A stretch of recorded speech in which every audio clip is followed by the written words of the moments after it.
திமுக இன்னைக்கு தீய சக்தின்னு விஜய் விமர்சனம் பண்ணியிருக்காரு. ஜெயலலிதா தான் இந்த மாதிரி தீய சக்தின்னு முன்னாடி விமர்சனம் பண்ணிட்டு இருந்தாங்க. இப்ப இன்னைக்கு விஜயும் விமர்சனம் பண்றாரு. அவருக்கு எல்லா உரிமையும் இருக்கு.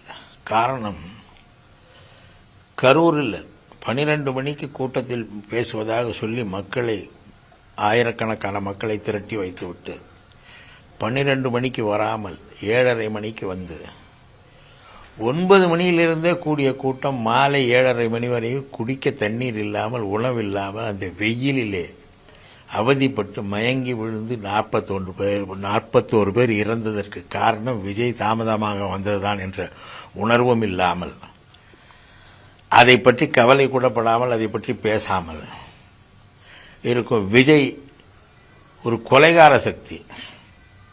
அவர் தூய சக்தி அல்ல.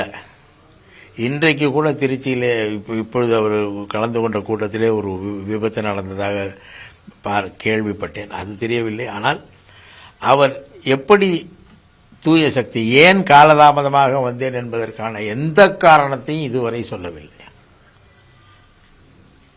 ஏதாவது சொல்லியிருக்க வேண்டும் அல்லவா? அந்த மக்களை கூட்டமாக கூடி நிறுத்தி வைத்துவிட்டு 12 மணிக்கு பேசுவதாக அறிவிப்பும் செய்துவிட்டு ஏன் வரவில்லை என்பதற்கான காரணத்தை இதுவரை விளக்கினாரா?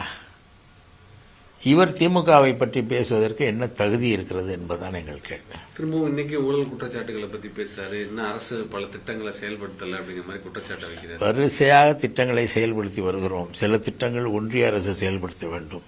நீட் போன்ற திட்டங்கள் எல்லாம் மருத்துவ கவுன்சில் சட்டத்தில் திருத்தம் செய்ய வேண்டும். அதை ஒன்றிய அரசு தான் செய்ய முடியும்.